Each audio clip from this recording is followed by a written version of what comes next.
Action group for organizing tonight, and most especially thank all of you for coming. It's really a wonderful turnout.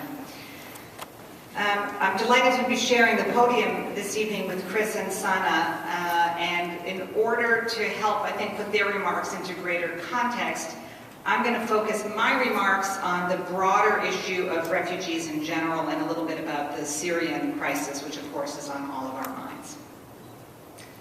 So about 7 months ago, on September 3rd, the world was suddenly awakened to the refugee crisis when the picture of the lifeless body of 3-year-old Aylan Kurdi lying on a beach in Turkey was splashed across the front pages of newspapers around the world. But in reality, this crisis had been brewing for years.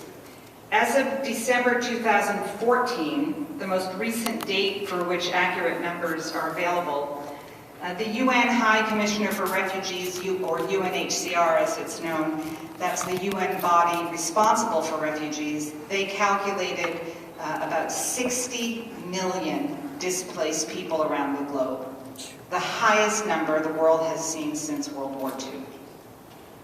The world's attention, of course, is focused on Syria, but there are other severe crises around the world as well. Kenya, for example, is host to nearly 600,000 refugees from conflicts throughout Africa. Chad, one of the poorest countries in the world, is host to nearly 400,000 refugees from the genocide in the Darfur region of Sudan. Hundreds of thousands of Colombians have fled to other countries in South America. Ukraine is trying to deal with nearly 2 million internally displaced people. Persecution, violence, and war in so many other global hotspots have forced millions of others to flee with virtually nothing but the clothes on their backs. And in the midst of all this turmoil is the Syrian crisis. There are currently 12 million Syrians who have been displaced by the violence and persecution and war in that part of the world. These Syrians have experienced horrific violence and persecutions, both at the hands of the Assad regime and of ISIS. They literally have had to flee their homes. 7 million of them have fled to somewhere else within Syria, making them internally displaced people, or IDPs, and nearly 5 million have fled over an international border, most to Jordan, Lebanon, or Turkey, making them, according to international law, refugees. And while Jordan, Lebanon, and Turkey are relatively good host countries, they have simply been overwhelmed by the vast numbers. 1 in 4 of the people living in Lebanon, for example, is a Syrian refugee. In Jordan, that number is 1 in 10. Furthermore, the UNHCR has only received 37% of the funding it needs to care for these refugees, and the World Food Program has had to cut its rations in half. This means that there are no job opportunities, limited access to health care or schools for children, not enough food.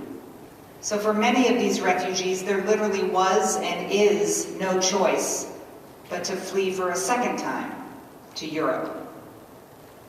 Over the past year, thousands of refugees have lost their lives on the perilous journey to Europe. Those who survived and made it to Greece or Italy tried to make their way to any country that would welcome them. Germany, for example, has taken in over 800,000 Syrian and Iraqi refugees this past year. But now European nations are closing their borders, and tens of thousands of Syrians are living in squalid conditions in Greece. In a dangerous sign of what the future may hold, European countries just came to an agreement a couple of weeks ago to begin returning refugees in Greece to Turkey.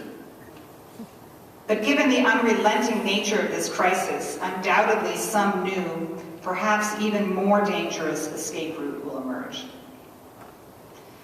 In the immediate aftermath of Aylan's picture in the world's media, there was an outpouring of sympathy and support for refugees, the likes of which we have not seen in many years. But in November, the horrific events in Paris led many in our country to question our commitment to resettle Syrians here in the United States. The attack in San Bernardino and the events in Cologne over the New Year holiday deepened people's concerns. And most recently, the attack in Brussels, although I do want to remind everyone that the terrorists were neither refugees nor Syrians, but that attack has added to the sense of vulnerability and fear. And while I believe that for the most part these types of questions come from a place of deep concern, it is important to understand the facts. First, it is important to know how few refugees globally will ever be resettled in a third country. Currently, that number is less than 1%. Within the international refugee system, the U.S. has committed to taking only 85,000 refugees this year, 10,000 of them Syrians. And because there are so few resettlement slots available, only the most vulnerable refugees make it into the U.S. resettlement program. These could be victims of torture and sexual violence, orphans and vulnerable children, people with severe medical conditions. Only these refugees will even be considered for resettlement. Next, it's critical to understand that the flow of refugees into Europe is entirely different from the flow of refugees coming into the U.S. through the U.S. Refugee Resettlement Program. The refugees who fled into Europe are not being screened until after they have already entered Europe.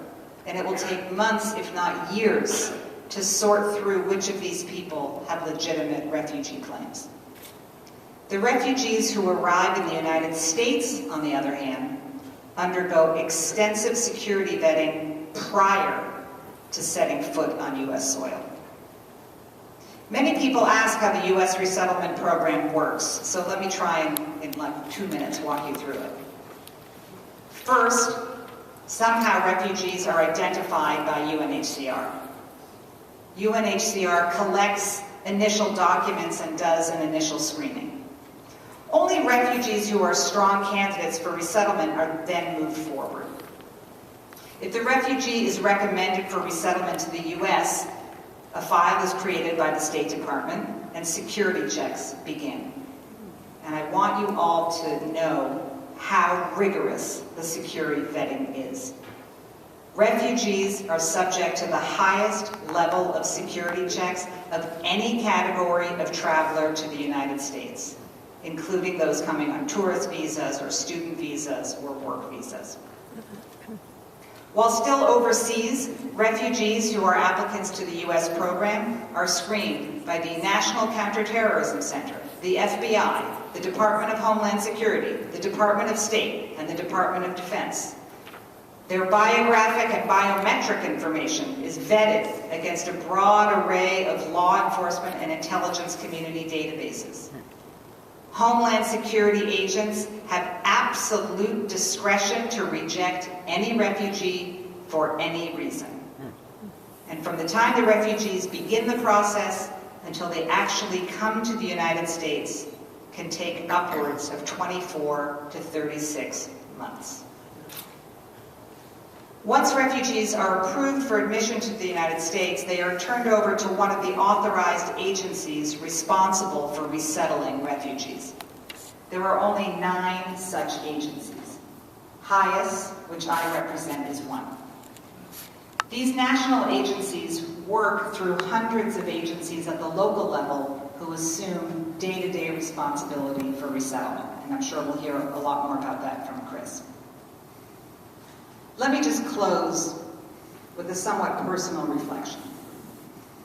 In July 1938, Americans were asked, what is your attitude towards allowing German, Austrian, and other political refugees to come into the United States? Fewer than 5% of Americans surveyed believe that the United States should allow refugees fleeing fascism in Europe, the vast majority of whom were Jews, to voyage across the Atlantic. 2/3 of the respondents said we should keep them out. Then again, in January 1939, 2 months after the events of Kristallnacht, the following question was asked: should the U.S. government permit 10,000 mostly Jewish refugee children to come from Germany? Fully 2/3 of the respondents said no. Given that climate, it is no surprise that just a few months later, the United States refused to let the St. Louis dock in our country, sending 908 Jewish refugees back to Europe, where many were murdered by the Nazis. That episode was a stain on this country's character and represented a tragic decision made in a political climate of deep fear, suspicion, and anti-Semitism. In 1939, our country could not tell the difference between the enemy and the victims of the enemy's terror and violence. Politicians and fearmongers claimed that Jews would threaten the security and stability of the United States by bringing communist ideas with them, or that Nazis would somehow slip into the country pretending to be legitimate refugees. How tragic it would be to make that same mistake again today with Syrians who are trying to flee the horrors of that country. 130 years after she wrote it, Emma Lazarus's words still call out to us. Give me your tired, your poor, your huddled masses yearning to breathe free. Together, we can make a difference for all those around the world who want nothing more than to breathe free. Thank you.